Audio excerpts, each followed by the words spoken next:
un hijo de Dios es la distinción más grande, más elevada, más alta que persona alguna puede recibir, puede tener. Pero es que no puede colocar nada al lado. El título de hijo de Dios no se compara con nada más. O sea, no hay título en la tierra más importante que ese. No hay nombramiento en la tierra más que se pueda poner al lado de ese. O sea, ese sobrepasa todo. Cualquier otra distinción se puede obtener con esfuerzo, con dinero, con que se reúnan ciertos elementos, ciertos factores, ciertas condiciones favorables, y la persona obtiene ese nombramiento, obtiene ese título de cualquier tipo que sea, académico, político, no sé. Pero ser hijo de Dios es algo que no está al alcance de cualquiera. Es un título que no se puede comprar con dinero. Si usted tiene suficiente dinero, puede comprar casi cualquier título, desde títulos universitarios hasta títulos no sé de qué tipo, de qué grado, y en cualquier área. Pero el título de hijo de Dios no lo puede comprar con dinero, nadie. Por otro lado, tampoco se puede obtener con esfuerzo. Una persona, inclusive una persona muy entrada en edad, puede hacer un esfuerzo y entrar a una universidad, y aún siendo anciano se gradúa y obtiene un título universitario. Pero el título de hijo de Dios no se gana con esfuerzo. Por mucho que la persona se esforzara en algo, por su propia cuenta no podrá obtener el título de Dios, de hijo de Dios. Y ni siquiera depende de que la persona lo desee. Yo quiero ser hijo de Dios, dice alguien, y eso no le garantiza de que porque él diga en un momento dado yo quiero ser hijo de Dios, de que va a ser hijo de Dios. No sé si me explico. Amén, sí. Porque el llegar a ser hijo de Dios es un privilegio por un lado, pero es una bendición que llegan a disfrutar las personas por absoluta soberanía de Dios, por decisión de Dios, por absoluta gracia de Dios, y solamente lo reciben aquellos que dan oído al mensaje del Evangelio y reconocen el valor de la muerte del Señor Jesucristo para su reconciliación con Dios, para el perdón de sus pecados, para la salvación de sus almas. En otro momento hablaremos de eso. Es siempre complicado. ¿Cómo convergen las dos cosas? Me refiero a la voluntad de Dios y la voluntad humana. ¿Cómo las dos se unen? Porque por un lado Dios determina algo, Dios decide, pero por otro lado el hombre también decide. Y entonces, ¿cómo esas dos cosas van allí entrelazadas? En otro momento tocaremos un poco sobre eso. Porque no somos marionetas, no somos títeres en las manos de Dios, pero por otro lado tampoco estamos tan libres de decir yo hago cosas que no tienen que ver con Dios. No, siempre estamos bajo la influencia, bajo la voluntad de Dios. ¿Sí me explico? Y entonces, ¿cómo esas dos cosas, cómo la libertad humana y cómo la soberanía de Dios van así, entrelazadas? Es difícil de entender, pero es lo que nos muestra la palabra de Dios. Que por un lado somos libres y por otro lado Dios tiene un control sobre nuestras vidas. De todos, de creyentes y no creyentes. Un tema apasionante, pero hoy no podemos detenernos ahí. Vamos adelante. Por otro lado, ser hijo de Dios, por la fe en Jesucristo, no es algo que llegamos a ese estado, ya soy cristiano, y ahora, como le digo, me relajo y recibo todo lo que me hablen de Dios, y me vuelvo pasivo, quiero decir mentalmente, intelectualmente, no, sino que ahora cuando nos convertimos a Dios, ahora es que nos toca pensar. Antes como que no pensábamos. Y ahora es que nos toca echar cabeza. Ahora que hemos venido a conocer al Señor, nos toca pensar muchas cosas. Pensar en nuestra vida pasada, por qué yo actuaba así, por qué yo hacía, cómo hago ahora para que mi vida sea diferente, qué es lo que Dios quiere conmigo, por qué Dios permitió esto, qué es lo que... ¿Sí me explico un poquito? Ahora que nos toca pensar mucho y pensar mucho. Y entonces voy, por aquí estos hermanos dicen esto, y por acá aquellos hermanos dicen esto otro, y por acá estos dicen otro. ¿Quién tiene la razón? Tengo que pensar. Y aquí me explica, aquí este hermano dice que la Biblia, que esto es así, pero este otro dice que no, que esto es así. ¿Quién tiene la razón? Tengo que pensar. ¿Sí me explico? Entonces nos toca en muchos sentidos pensar, filtrar, colar. Aquello que el Señor Jesucristo le dijo a aquellos hombres, pero ustedes sí son bravos. No se lo digo así, yo lo estoy parafraseando todo. Le dijo el Señor Jesucristo, cuelan el mosquito, ¿y qué más? Y se tragan el camello. ¡Qué cosa! Entonces, nos toca eso. Nos toca colar, no solo el mosquito, también el camello, hermano. Todo nos toca filtrar, todo. Entonces, venimos a creer en el Señor y entramos, como decía Giovanni, creo, en una guerra. En una guerra. Y la vida cristiana no es una vida de estar relajado, ahora sí, ya. Por un lado sí, porque decimos ya, por fin conocí al Señor, ya tengo a Dios, lo tengo todo, no importa lo demás. Sí, por un lado es así. Pero por otro lado, entramos en una guerra, y sobre todo en una guerra contra nosotros mismos. Sobre todo contra nosotros mismos. Si no hubiera diablo, con todo y todo, la guerra sería muy feroz.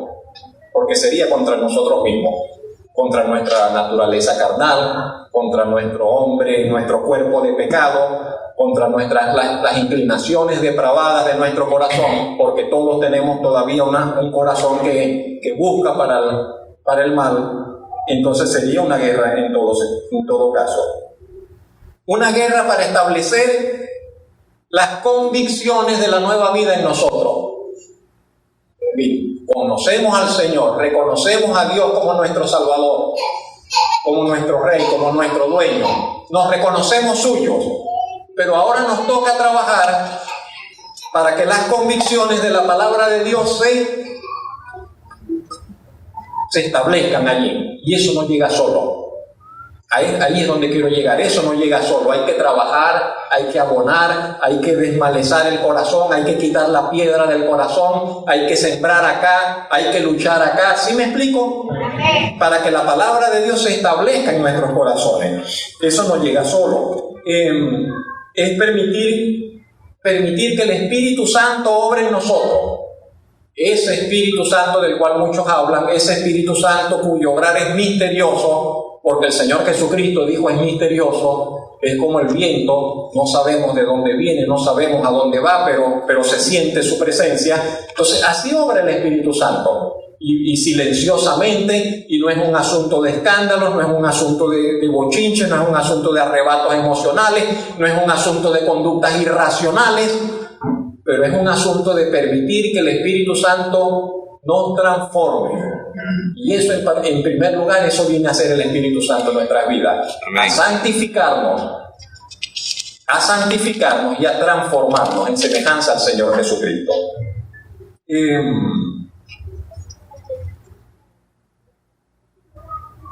Y de manera entonces que cuando entramos en esa relación con Dios, mis hermanos, nos vamos a encontrar, ya lo hemos mencionado otras veces, que nos va a tocar entonces vivir contracorriente.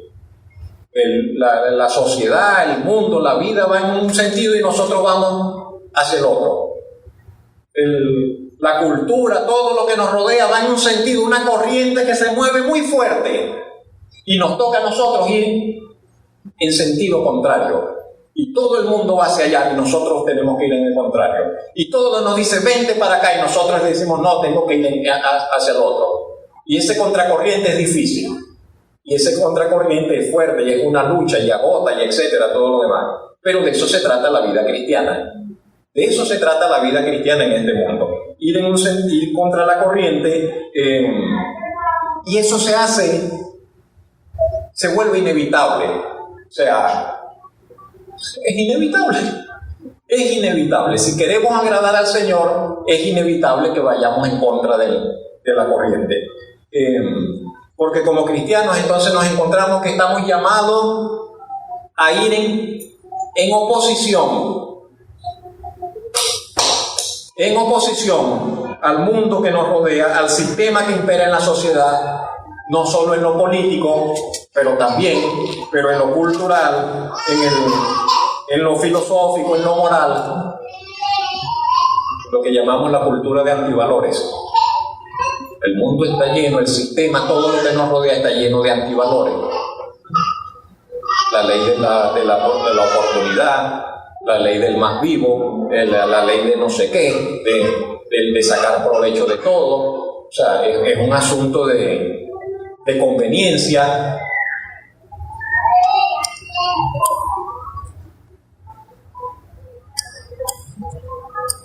Y nos tocará entonces vivir de esa forma, haciendo oposición a todo ese sistema,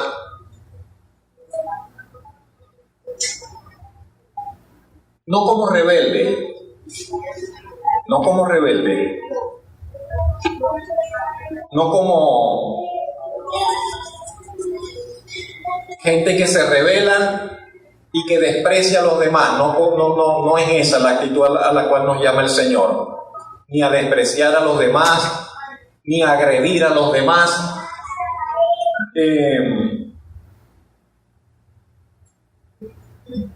En un tiempo la iglesia, en un tiempo se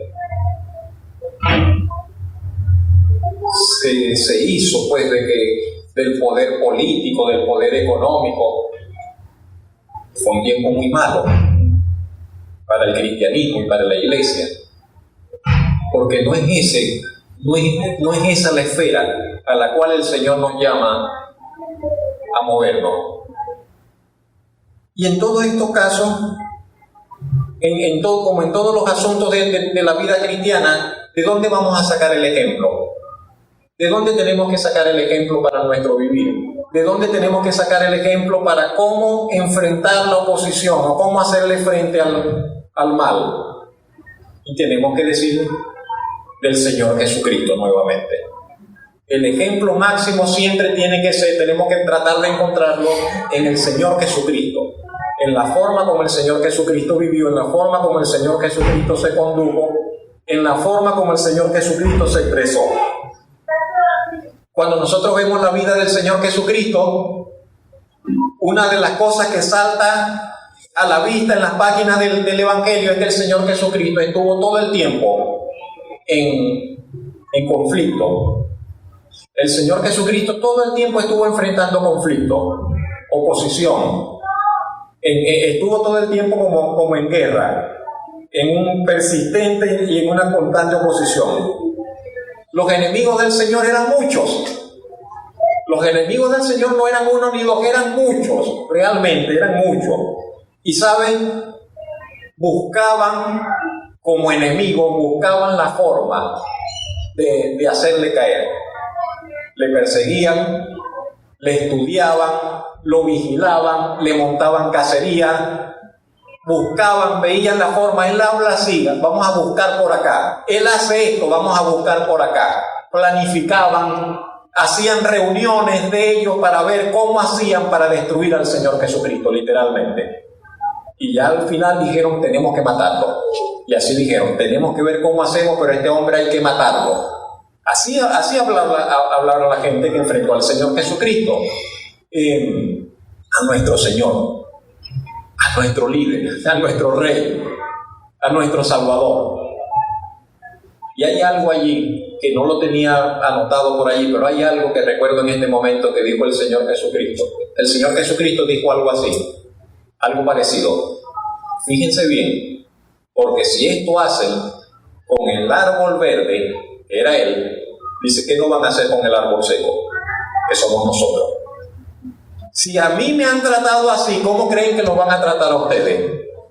Entonces siempre es un poco sospechoso cuando la vida nuestra va muy en color de rosa, porque bueno, puede sí, hay tiempos que el Señor nos da de de descanso, hay tiempos que el Señor nos da de refrigerio, hay tiempos que el Señor nos da de paz, hay tiempos que el Señor nos da que son maravillosos, pero casi siempre la constante en la vida de los hijos de Dios es el conflicto. Casi siempre la vida del cristiano va a transcurrir en medio de situaciones conflictivas, complicadas, de estar en una constante lucha.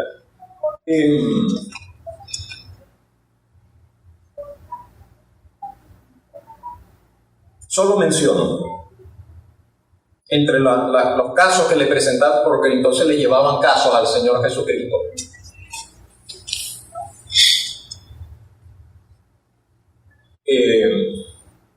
La nación de Israel en los tiempos del Señor Jesucristo estaba bajo el dominio de Roma. O sea, Israel no era libre, habían sido sometidos e invadidos por el Imperio Romano. Los sometieron, los dominaron, les pusieron en el ejército allí para que les pusieran la bota en el cuello, les obligaron a pagar impuestos, les quitaron las libertades, por lo menos políticas, y de ciertas, muchas otras, les dejaron cierta libertad religiosa, pero ya ellos no podían hacer muchas cosas, los judíos, quiero decir. Dentro de la ley judía estaba establecida la pena de muerte, por ejemplo, pero desde que los romanos se adueñaron de allí de toda la nación, ellos ya no podían ejercer la pena de muerte. Ellos no podían hacer ese tipo de castigos, por mencionar algo. La ley de Moisés decía, si un hombre o una mujer son sorprendidos en el acto de inmoralidad, de adulterio, entonces la ley decía, tanto el adúltero como la adúltera tienen que morir. Indefectiblemente, tienen que morir. Entonces ellos dijeron, bueno, vamos a ver si agarramos a Jesús con esto. Y vigilaron a una mujer, le montaron una trampa, y cuando la mujer estaba engañando al esposo, la agarraron y se la llevaron al Señor Jesucristo. Le dijimos, aquí encontramos a esta mujer, la sorprendimos en el acto mismo del adulterio. La ley de Moisés dice que tenemos que apedrearla. ¿Qué dices tú? Y es verdad, la ley decía que tenían que apedrearla. Eso era lo que Dios había ordenado. Pero a ellos no les interesa la mujer, tampoco les interesa la ley. Ellos lo que les interesa es que el Señor Jesucristo diga, sí, es verdad, apedréenla. Para entonces acusar al Señor Jesucristo con el gobernador de Roma y decirle, este hombre está violando la ley de ustedes, está mandando a matar gente acá. Y el Señor se libró muy fácil de ellos, y ustedes saben lo que le dijo. Y así, situaciones como de laboratorio, situaciones de trampa, como le presentaron al Señor. Hoy vamos a estudiar una que está en Mateo 22, capítulo 15. Es una situación que ellos idearon, es una trampa,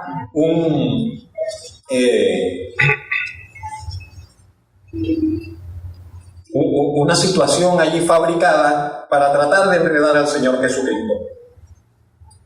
Dice el verso 15, entonces se fueron los fariseos y consultaron cómo sorprenderle en alguna palabra. La primera frase que tenemos allí. ¿Saben? Los fariseos. Para nosotros hoy día, decirle a alguien fariseo es decirle hipócrita. ¿Sí me explico? Sí, cuando le decimos a alguien fariseo no le estamos elogiando. Lo va a tomar a mal. Ese es un falso, ese es un hipócrita. Pero no siempre fue así.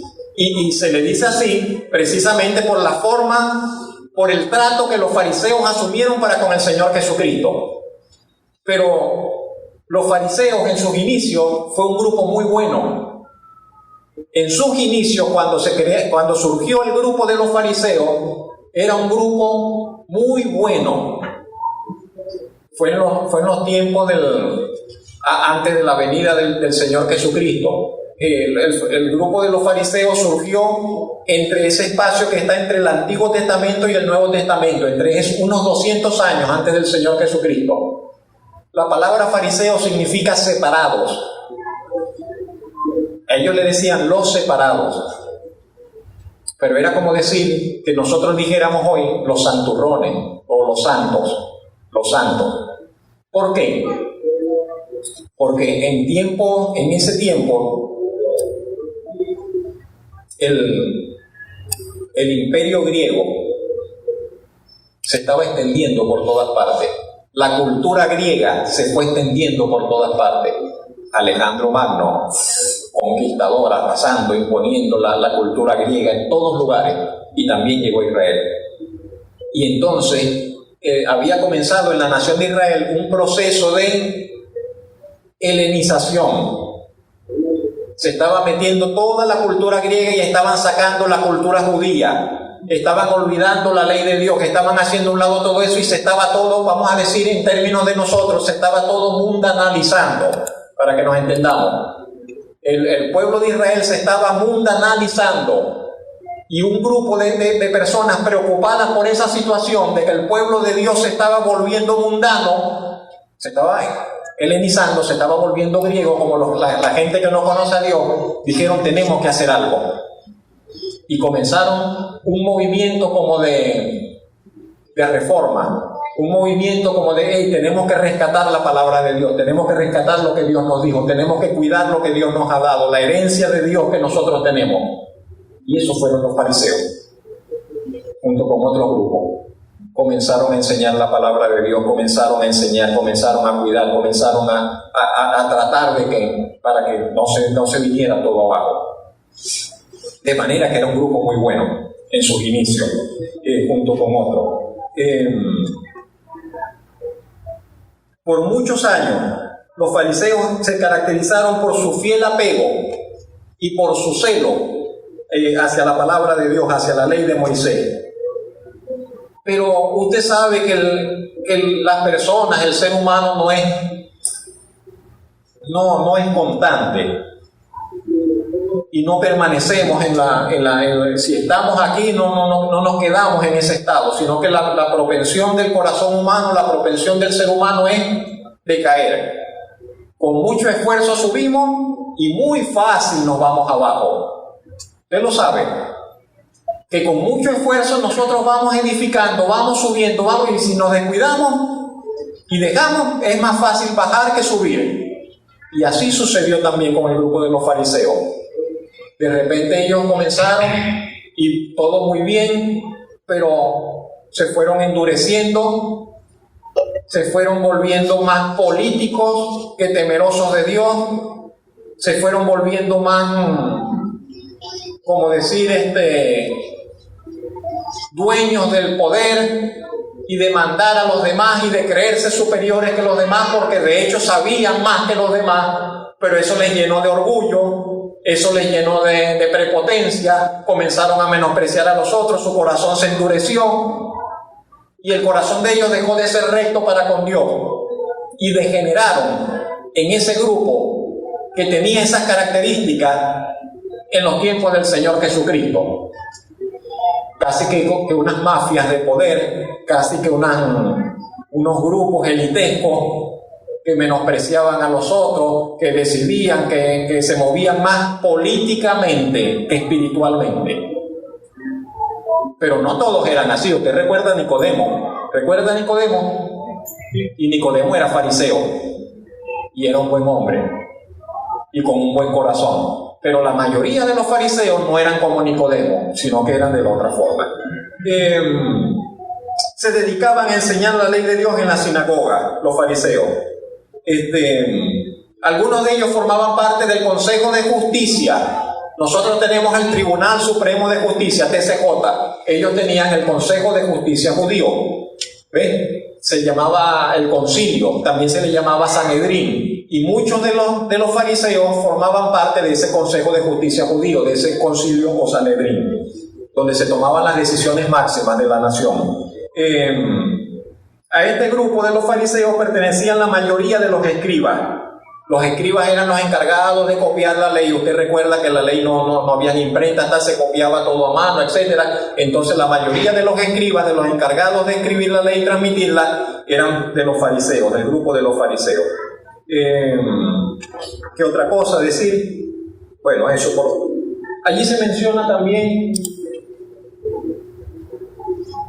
No, vamos a la siguiente lámina, Néstor, por favor. No recuerdo que tengo eso. Ok, se va a mencionar otro grupo, los herodianos. Herodianos viene de Herodes. Cuando el Señor Jesucristo nació, usted recuerda que hubo un Herodes que mandó a matar a los niños, queriendo matar al Señor Jesucristo. Ese Herodes se llamaba el Herodes el Grande, el tetrarca. Era el gobernador de toda esa zona. Un idumeo. Y cuando Herodes murió, Roma repartió los territorios de Israel entre 4 de los hijos de Herodes. Y entonces estaba Herodes Agripa, Herodes Antipas, Herodes tal y otro más. Y Galilea y Perea, la zona donde estaba el Señor Jesucristo, estaba bajo uno de esos Herodes. Y la mayoría de los judíos no querían saber nada de estos Herodes. Los tenían por enemigos. Pero habían unos judíos que eran muy habilidosos, muy políticos, y ellos dijeron, vamos a asociarnos con este Herodes. Y eso nos va a dar beneficios, eso nos va a dar ventajas. Hay que ser político, hay que ser sabio, hay que saber tratar a la gente. Y ellos dijeron, nosotros sí vamos a apoyar a Herodes. Ese grupo de judíos, ¿cómo lo diríamos? Habilidosos, arribistas, oportunistas, que vendían sus convicciones por dinero, por influencia política, eran los herodianos. Ese grupo de políticos, de judíos, eran los herodianos. Y los herodianos eran enemigos de los fariseos, porque los fariseos no querían nada con la política de Roma. Con todo y que estaban mal, con el corazón endurecido, ellos entendían, esta es la ley de Dios y nosotros no queremos saber nada de esa gente. Los herodianos, los fariseos y los herodianos no se trataban entre sí. Pero cuando vino el Señor Jesucristo, dijeron, este es enemigo de los dos, vamos a unirnos contra él. Y se unieron los fariseos y los herodianos para hacerle la guerra al Señor Jesucristo. ¿Sí lo vemos? ¿Qué cosa? No recuerdo cómo dice el refrán. El enemigo de mi enemigo es mi amigo, no sé cómo era eso, pero por ahí va. Y entonces ellos que no se trataban dijeron, vamos a unirnos, tenemos que hacer causa común contra este hombre. La siguiente, Néstor, por favor. Ya eso lo mencioné. Roma imponía un tributo sobre todas las tierras que iba conquistando. Los países conquistados tenían que pagarle a Roma un tributo en moneda romana. Eso era un impuesto obligatorio y todos tenían que pagarlo. Vamos a ver la trampa, la preparación de la trampa, versículos 15 y 16. Así leemos. Entonces se fueron los fariseos y consultaron, se reunieron, cómo sorprenderle en alguna palabra al Señor Jesucristo. Dijeron, vamos a ver cómo lo enlazamos. Y le enviaron los discípulos de ellos con los herodianos. Y entonces por esta palabra, por esta frase, nosotros podemos ver que ellos hicieron como una especie de consejo, hicieron una especie de reunión, de consejo consultivo para acordar el plan a seguir para tratar de hacer caer al Señor. Decidieron enviar a los discípulos para levantar menos sospecha. Quizás ellos son más jóvenes, los discípulos, y le pueden aparecer al Señor como que ellos están interesados en aprender de Él. Quizás para hacer más creíble su trama. Usted va a ver que usaron un lenguaje, estos que se acercaron al Señor, usaron un lenguaje sumamente gentil, casi que adulador, a fin de tratar de ocultar sus palabras. Miren, le llegaron de la siguiente forma: Maestro, le dicen ellos al Señor, Maestro, sabemos que eres amante de la verdad y que enseñas con verdad el camino de Dios y que no te cuidas de nadie, porque no miras la apariencia de los hombres. Y todo eso es verdad. Todo eso era verdad. El Señor Jesucristo era el Maestro, el Señor Jesucristo era amante de la verdad, el Señor Jesucristo enseñaba con verdad el camino de Dios, el Señor Jesucristo no tenía preocupación de caerle bien a la gente, no, Él no se cuidaba de nadie y no miraba la apariencia de los hombres. En todo eso tiene la razón. El único problema es que ellos no creen nada de eso y solamente se lo están diciendo para burlarle, para ablandar el camino, para tratar entonces de agarrarlo. Si lo vemos, y saben, yo pensaba que uno de los problemas más serios que las personas tendrán que enfrentar cuando estén finalmente delante de la presencia del Señor, de la presencia de Dios para ser juzgados, es que no existirá ni la más mínima ni remota posibilidad de que Dios sea afectado por falsas alabanzas. No será para nada el Señor afectado por falsas alabanzas, por fingidas devociones, por obligados honores que las personas hayan ofrecido a Dios mientras estuvieron en la tierra. Por eso es tan importante, mis hermanos, que lo que usted haga para el Señor lo haga de sinceridad y de corazón. Porque a Dios no le importan las formalidades. A Dios no le importan los compromisos. No es un asunto de compromiso. Eso no importa, eso no tiene valor. Si usted viene a la iglesia por un compromiso, eso no tiene valor para Dios. Si nosotros alabamos o hacemos o oramos porque los demás oran y hay que hacerlo, eso no tiene ningún valor. No nos podemos arriesgar a equivocarnos de esa forma. A Dios no le importan las formalidades. Lo dice la Biblia en muchos lugares, lo dijo Él mismo. Él no busca esas cosas externas, sino lo que está acá en el corazón. Y por eso voy siempre y le diré siempre, usted tiene que mirar, pero mirar y meter la lupa y meter el lente y abrir a ver qué es lo que hay en su corazón. ¿Qué es lo que hay en su corazón? ¿Por qué usted viene acá? ¿Qué lo mueve a usted a venir acá a la iglesia?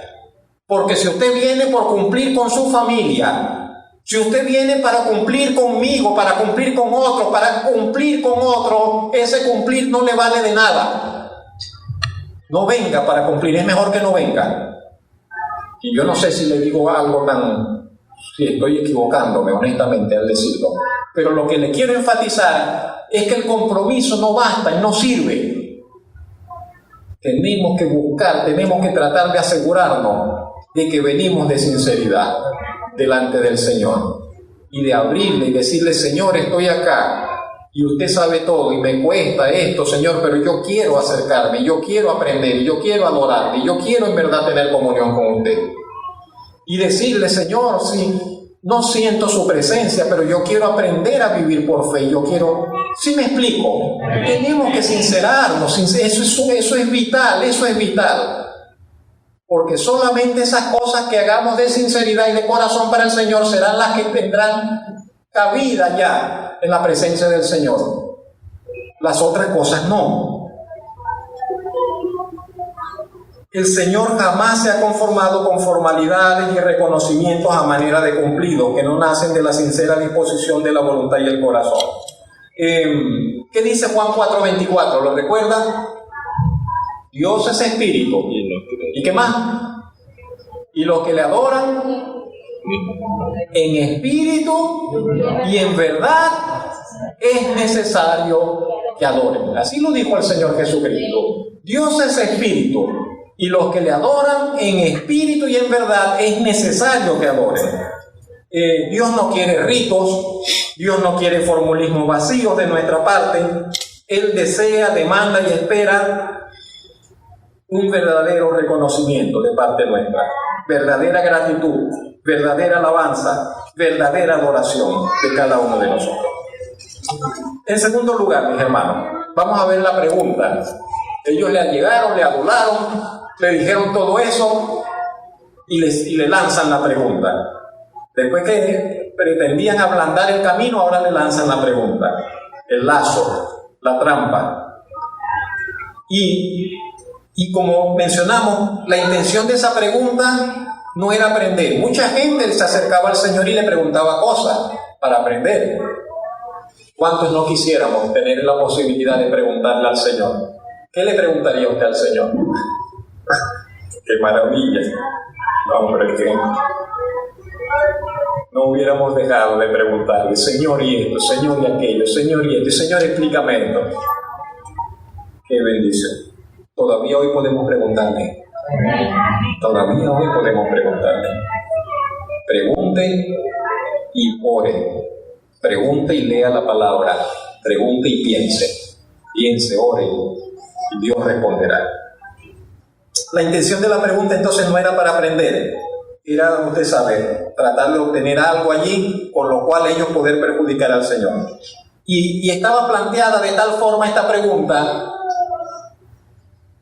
que si él decía sí, estaba mal. O sea, como le digo, iba a ser perjudicado. Y si decía no, también iba a ser perjudicado. Era una pregunta como que no dejaba salida. Lo agarra por un lado, lo agarra por el otro. ¿Cuál es la pregunta?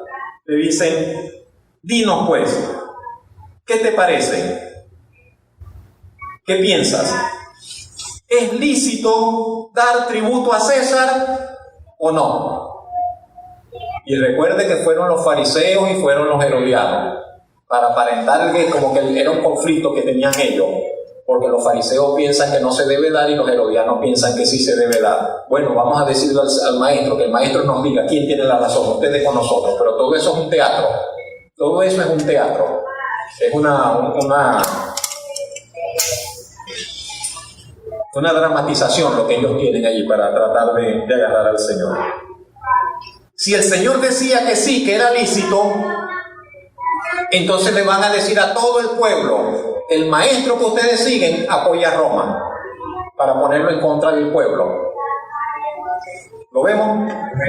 Y si el Señor Jesucristo decía no se debe pagar, entonces lo acusan con las autoridades romanas. Este hombre que está allá le está diciendo a la gente que no le den el impuesto a Roma, encárguense de él.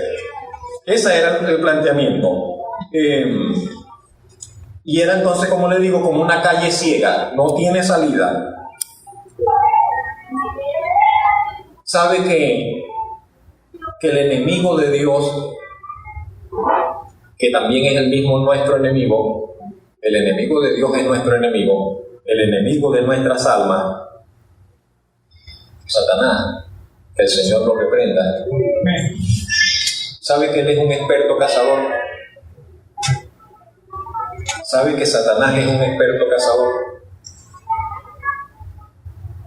Y sabe que ninguno de nosotros tendría la más mínima posibilidad contra él, de no ser por la gracia del Señor Jesucristo, por el poder de Dios.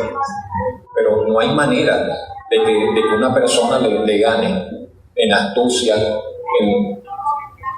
¿Conoce el refrán? Tiene algo de cierto ese refrán. Más sabe el diablo por viejo que por diablo. Sabe que nos ha estado viendo como raza humana desde el primero hasta hoy. Sabe que ha visto cómo ha venido cambiando toda nuestra cultura, nuestros pensamientos. Sabe que nos conoce, pero creo que después del Señor, quizás sea Él quien mejor nos conozca. Y es un experto cazador. Y a menudo se nos olvida, me parece, de que fuimos redimidos. Nosotros fuimos redimidos por el poder del Altísimo. Fuimos rescatados de la potestad de Satanás, dice la Biblia, del dominio de Satanás. Estábamos bajo el dominio de Satanás. Y dice la Biblia que el mundo entero está bajo el poder del maligno. Dice la Biblia que el mundo entero está bajo el poder del maligno. Y dice la Biblia que las personas que no han creído en el Evangelio están bajo el dominio de Satanás. Y no lo ven, y tal, pero es esa realidad. De manera que cuando una persona cree en el Evangelio, Dios lo redime, Dios lo rescata, Dios lo saca de ese lugar, del dominio de Satanás. Y Satanás está muy contento con lo suyo. A ellos no les hace la guerra, los tiene muy contentos, los tiene dormiditos, los tiene allí entretenidos, los tiene allí con... Pero cuando alguien se convierte, pero es que va toda la furia de él contra esa persona que se ha convertido. Y va a la guerra, y es guerra a muerte. Y es guerra a muerte. Desde ese primer instante que pasamos de las tinieblas a la luz, de la muerte a la vida, desde ese mismo momento Satanás se propone destruir nuestras vidas. Y nos estudia para hacernos caer. Y nos observa para ver por dónde nos va a lanzar el anzuelo. Se acerca de muchas formas a nuestras vidas. Se acerca de forma sigilosa a nosotros, de maneras enmascaradas. Nos lanza el anzuelo con la intención de seducirnos de alguna manera. Y ellos se acercan al Señor Jesucristo. Y el Señor, dice la Biblia, el texto,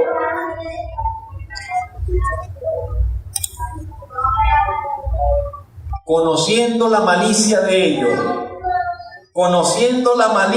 ellos, les dijo: ¿por qué me tentáis, hipócritas?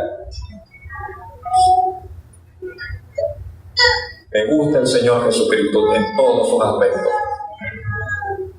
Me gusta el Señor Jesucristo cuando es tierno y compasivo. Y me gusta el Señor Jesucristo cuando llama de frente al hipócrita al que tiene que llamar.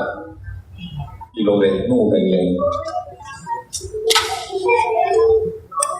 Dice: ¿por qué me tentáis, hipócrita? Y sabe, es tan importante que nosotros como hijos de Dios, que usted como hijo de Dios, que usted pueda reconocer la fuente de las ofertas que a usted le llegan. Que usted pueda reconocer el origen de lo que a usted se le presenta, de lo que a usted le están ofreciendo, de lo que a usted se le está presentando. Eso es sumamente importante. Que usted pueda reconocer qué es lo que hay allí en eso que se acerca a su vida. Y para eso usted va a necesitar una cualidad. Se llama discernimiento. Se llama discernimiento. Y usted tiene que pedirle al Señor, pídale a Dios que le dé discernimiento. Y procure cultivar y desarrollar su discernimiento espiritual. Y este discernimiento, mis hermanos, el discernimiento se adquiere pasando tiempo con Dios. Pase tiempo con Dios y usted crecerá, su discernimiento crecerá. Pasando tiempo con Dios en su palabra y permitiendo que el Espíritu Santo le cincele el corazón. Permita que el Espíritu Santo obre sobre usted. Está bien que usted no se deje. ¿Cuál será la palabra? Está bien que usted no se quiera dejar de nadie, permítame expresarme así. Pero usted tiene que bajar la guardia delante del Señor y dejar que Dios haga todo lo que Dios quiera hacer con su vida.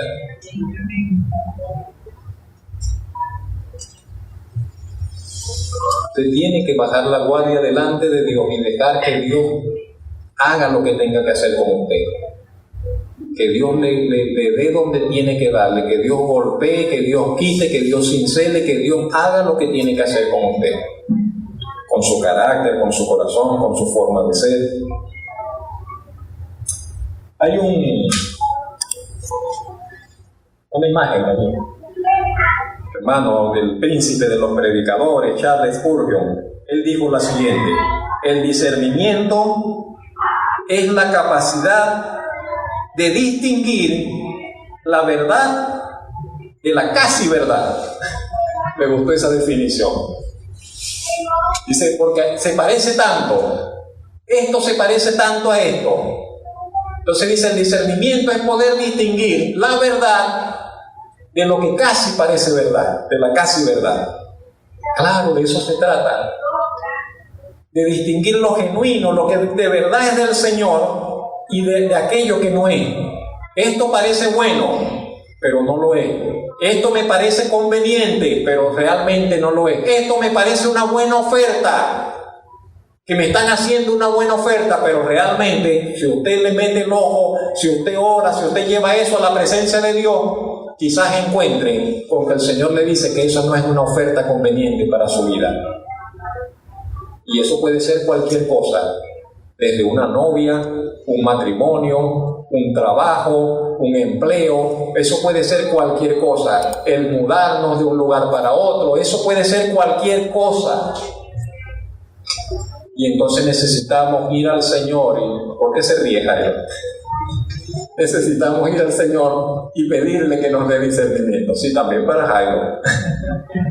Para todo. Mejor seguimos.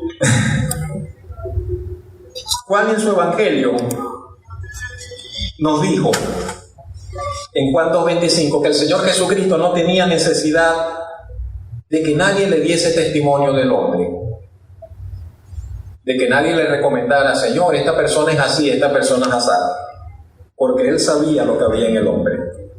Juan 2:25. De manera, hermano, que cuando el Señor entonces se encuentra con estos discípulos de los fariseos y de los herodianos,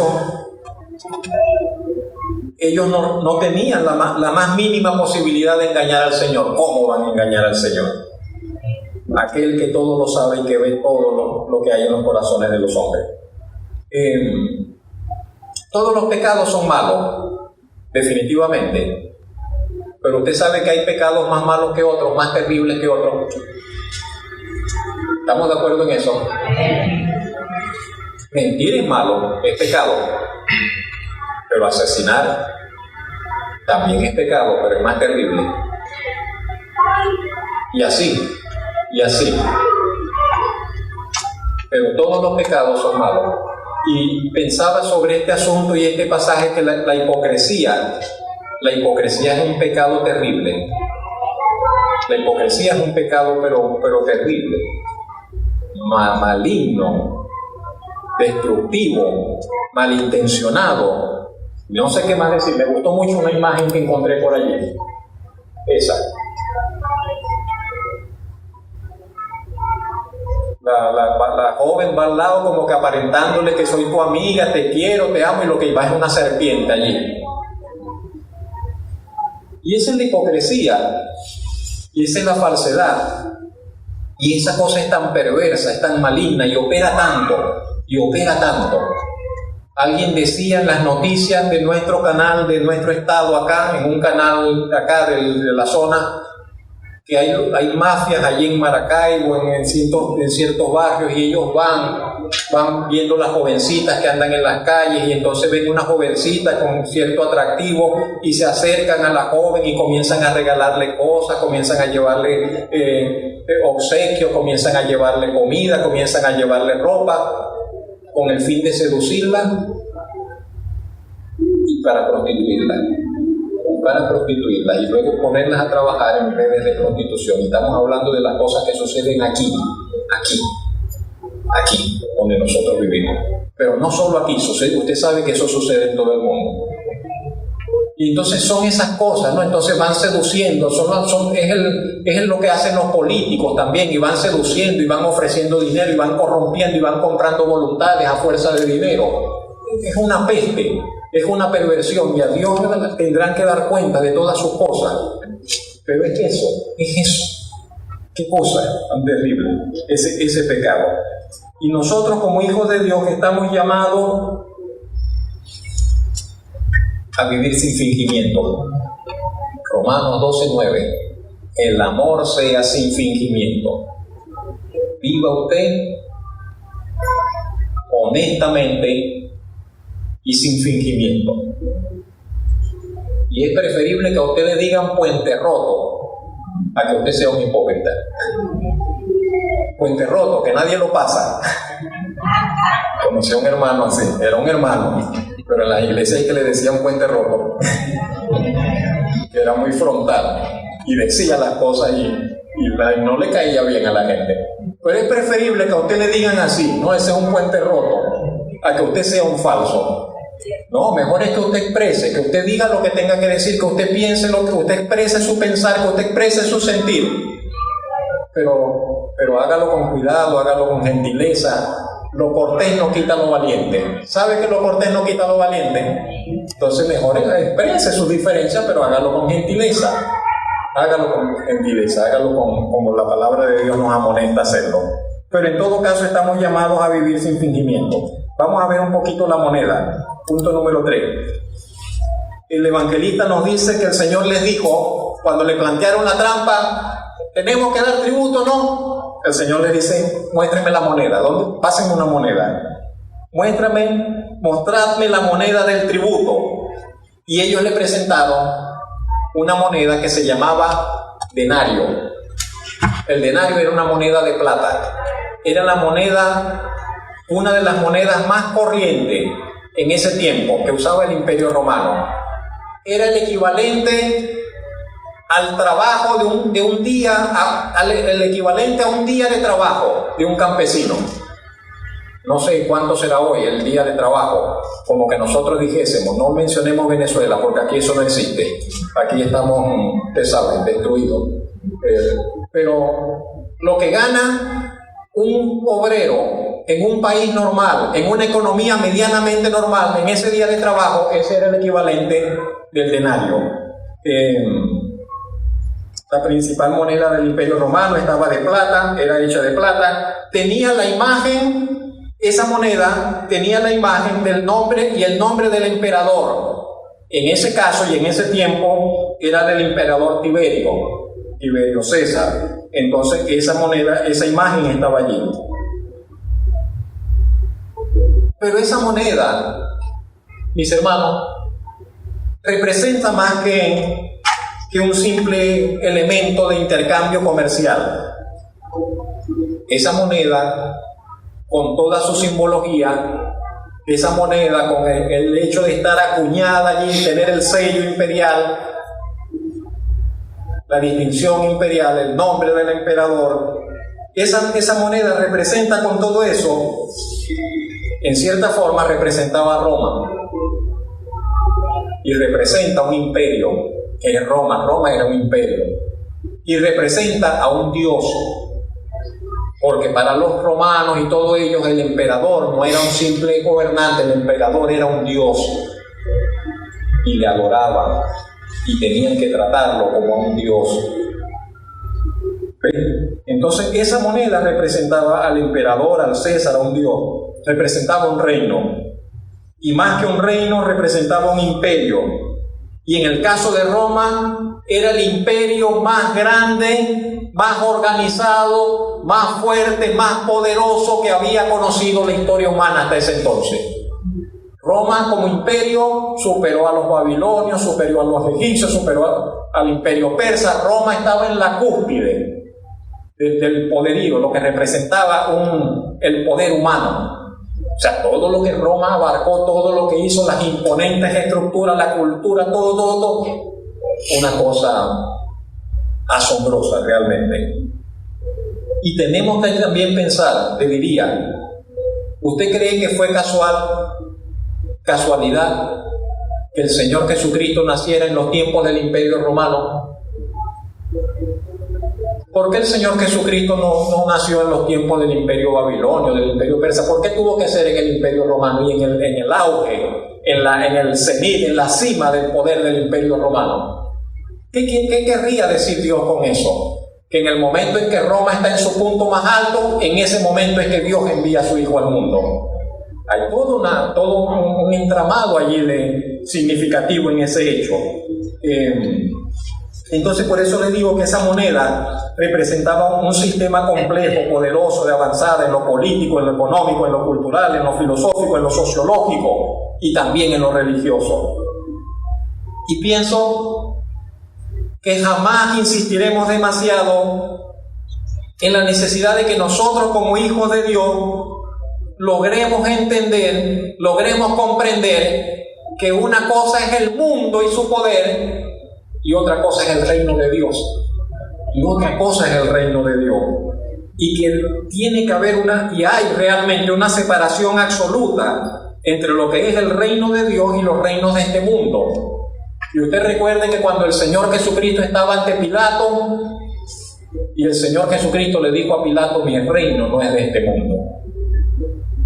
Entonces hay algo allí que nosotros tenemos que terminar de comprender, que terminar de ver. Y en cierta forma ese es el mensaje de toda la Escritura, en todos los tiempos. Que el reino de Dios es el verdadero reino. Y allí están los reinos de los hombres, y allí están los reinos políticos, y allí está el poder económico. Pero el reino de Dios es el verdadero reino. Y todos los demás reinos se van a volver polvo y van a dejar de ser. Como dejaron de existir los babilonios, como dejaron de existir los medos, como dejaron de existir los persas, como el imperio romano se desmoronó. No importa cuál sea, todos los imperios de los hombres van al polvo, pero el reino de Dios permanecerá por siglos de siglos. Bendito su nombre. Bendito su nombre.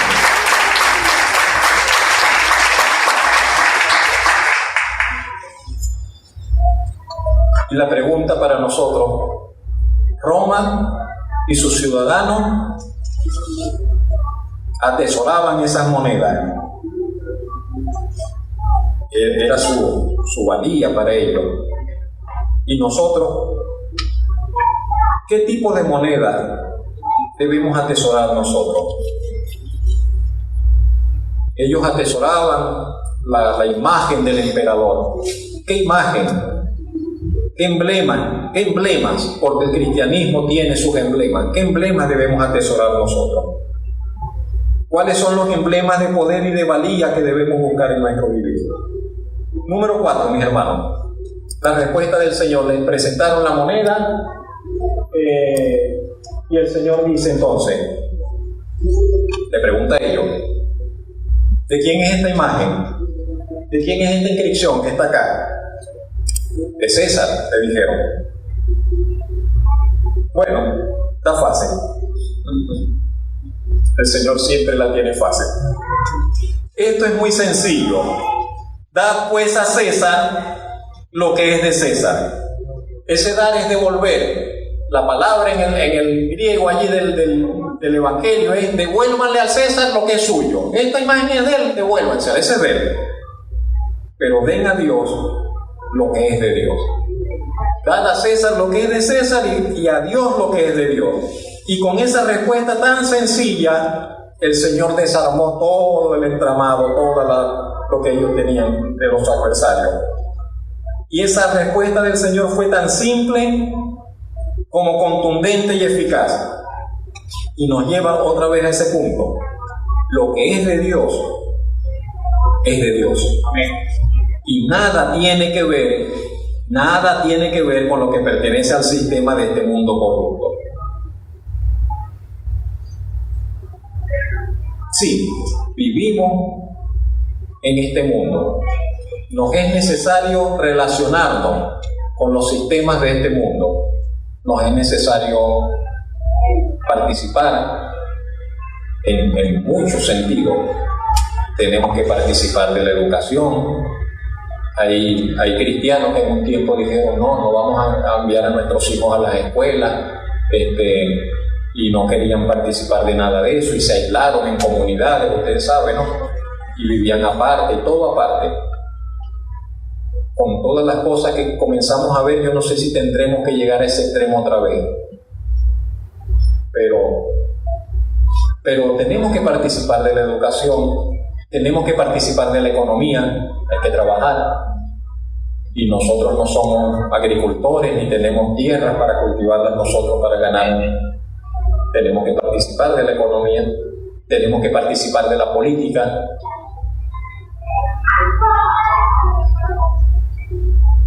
Tenemos que ejercer nuestras obligaciones ciudadanas, todas. ¿Qué más le puedo decir? Etcétera. Pero tenemos que diferenciar, tener muy clara la línea. ¿Dónde está lo del Señor y dónde está lo de este mundo? ¿Y qué cosa va a tener prioridad sobre nuestra vida? ¿Y a quién le debe usted su fidelidad? ¿A quién le debe usted su fidelidad? ¿A quién le debe usted su obediencia? ¿A quién le debe usted, en primer lugar, lo que hace en su vida? Yo trabajo, usted trabaja, y en el momento en que en su trabajo a usted le pidan o le intenten obligar a que usted haga algo que va en contra del reino de Dios, hasta ese momento usted debe estar en ese trabajo. Y usted, ¡pum!, hasta aquí los acompaño y renuncio. De eso se trata. De eso se trata. Yo estoy contigo en esto, pero hasta este momento tengo un socio, estoy en un trabajo asociado con esta persona, pero ya cuando el socio me plantea algo que va en contra de los principios de la palabra de Dios, esa sociedad se tiene que romper, se tiene que disolver. Al costo que sea. El reino de Dios primero, la honra de Dios primero, el nombre del Señor primero y todo lo demás después.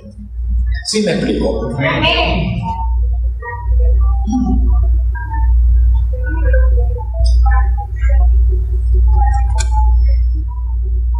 Por otro lado, y ya estamos por terminar, lo que recibe el visto bueno de Dios, y eso no, creo que es una forma de decirlo, que usted diga, Dios le da el visto bueno a esto. Si Dios le da el visto bueno, está bien. Si Dios no le da el visto bueno, no pueden ir por allí como hijo del Señor. Pero lo que recibe el visto bueno de Dios es esencialmente, en su esencia, en su sustancia, es distinto a lo de César. Las cosas de Dios son exclusivamente suyas, especialmente suyas. Todo lo del Señor es sagrado y santo, exclusivo para Él. Y Dios siempre ha reclamado y demandado exclusividad en todo aquello que se relaciona con Él. Por eso que usted está prestado. Por eso que nosotros todos estamos prestados hasta que el Señor nos requiera. Y por eso que nosotros vamos hasta donde el Señor nos lo permita. Y si el Señor no nos da el permiso, no debemos ir y no podemos ir. Y si lo hacemos, vamos a salir con las tablas en la cabeza. Y vamos a tener consecuencias que nos van a doler. Porque no nos pertenecemos a nosotros mismos, le pertenecemos al Señor. Y por otro lado, usted sabe que Dios no le va a negar nada que sea para bien suyo. Y los no de Dios, como alguien ha dicho, los sí de Dios creo que bendicen, alguien lo ha dicho así, y los no de Dios protegen. Sí, ciertamente. Si el Señor nos dice que por algún lugar no debemos ir, es para nuestra protección, es para nuestro bien.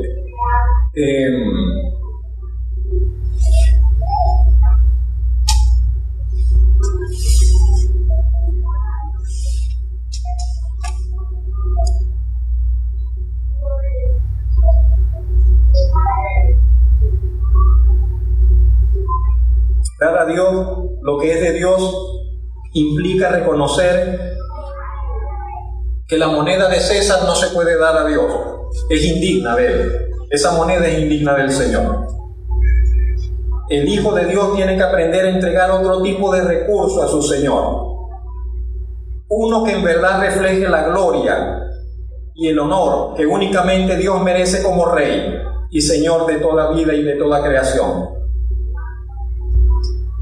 Y una vez pienso que se logra reconocer, lo primero, lograr reconocer que el infinito valor, mis hermanos. Usted fue rescatado a un precio infinito. Nosotros fuimos salvados a un precio infinito. Un precio infinito. Es que no hay manera. La muerte del Señor Jesucristo fue un precio infinito para reconciliarnos con Dios. Y una vez que logramos reconocer el valor infinito del sacrificio de Jesucristo en la cruz, cuando ese precio, cuando ese valor infinito es revelado a nuestra alma, y yo no sé si en nosotros ha sucedido, que lo podamos ver con tal claridad y saber si el Señor pagó por mí un precio infinito y yo lo sé y por eso no quiero de ninguna manera ir en contra de ello. Pero cuando eso es revelado a nuestra alma, entendemos que en verdad no hay nada, absolutamente nada, que pueda tener mayor valía o mayor importancia que el honor del Señor. ¿Sabe que no hay nada que valga lo que vale el honor del Señor? No hay nada en este mundo que valga lo que vale el honor del Señor. No hay dinero que valga el quebrantar un mandamiento de Dios. Uno solito le voy a poner.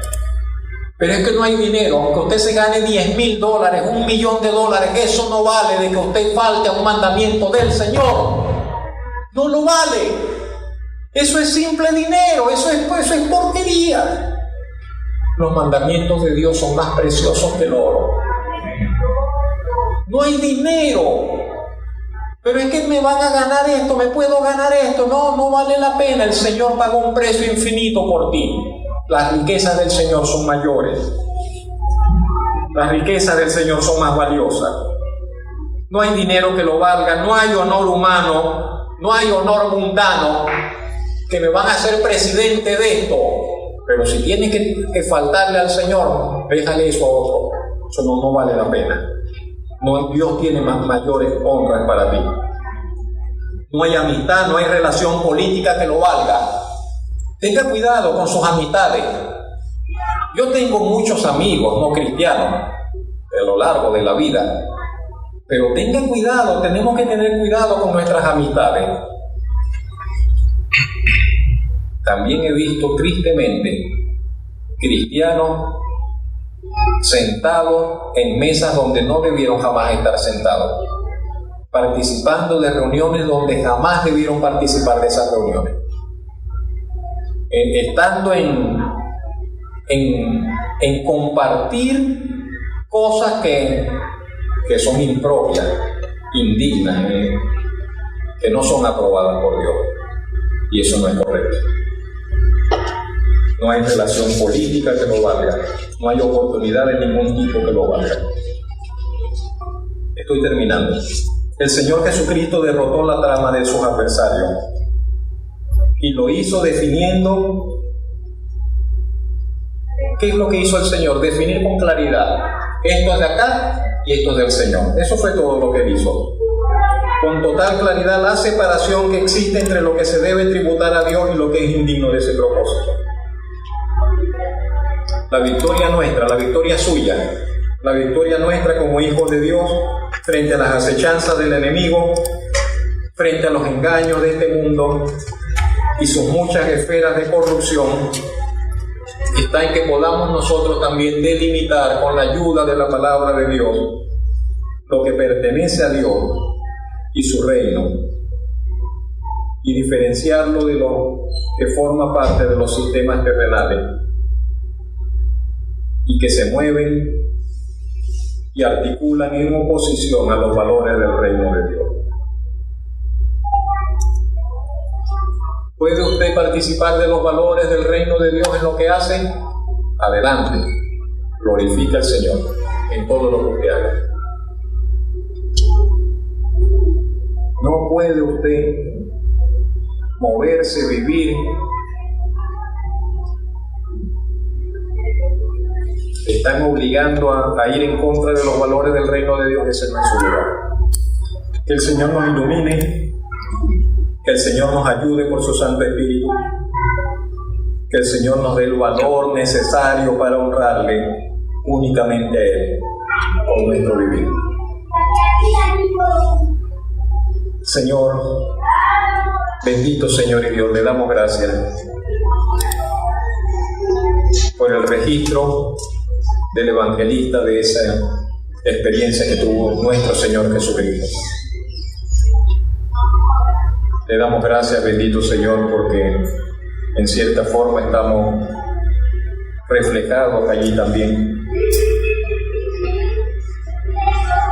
Y nosotros queremos seguir el ejemplo de nuestro Señor, el ejemplo de nuestro Salvador, el ejemplo de nuestro Rey. y aprender nosotros también a discernir, aprender nosotros también, Señor, a hacer frente, Señor, a las incitaciones, a las insinuaciones, a las tentaciones, a los lazos que el enemigo quiere lanzar sobre nuestras vidas. Queremos tributar a nuestro Dios lo que es de Él. Queremos, bendito Señor, dar gloria y honra a su nombre con aquellos recursos, Señor, que usted ha puesto, Señor, también en nuestras manos o en nuestras vidas. Entendemos que somos suyos y que nuestro triunfo, nuestra victoria está en vivir para usted, en glorificarle a usted, en llevar fruto para usted, Señor.